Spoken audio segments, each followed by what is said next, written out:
On this show, we've chronicled the war on standards at the FAA, where irrelevant biographical questions were imposed on aspiring air traffic controllers. Sadly, this is far from the only example of standards declining in the United States. Beneath public view, there's never debate on any of this. It just happens.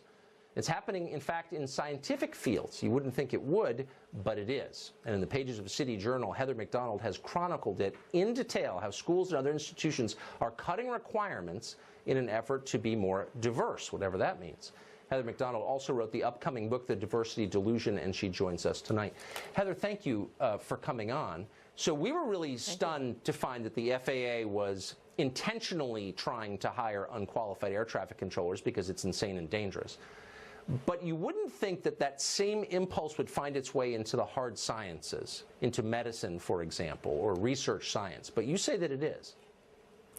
It's very disturbing, Tucker. There's not a single meritocratic institution that is free from the poison of identity politics. The federal government is wasting tens of millions of taxpayer dollars pressuring scientific labs to hire by the irrelevant criteria of race and gender. It's doing research on, get this, intersectionality in the STEM fields, research conducted by two specialists in gender identity.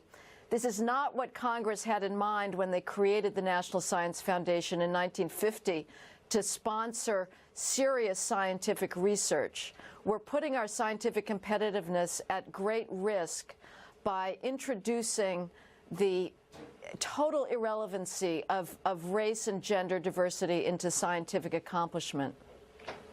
Well, I'm confused because I thought the left, quote, believed in science. They had a whole march announcing that, I think, about a year and a half ago. Is there scientific evidence that the race or gender of a scientific researcher, for example, is material, that it affects the outcome of the experiment in some way?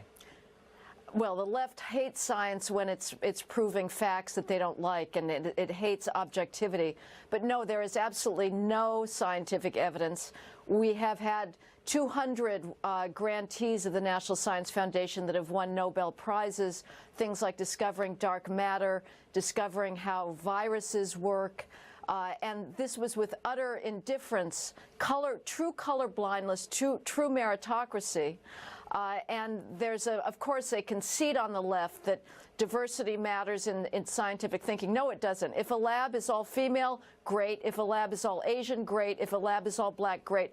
All the public cares about is, are you working to cure Alzheimer's? And the way you do that is by being color and gender blind and hiring on merit, not on race and gender.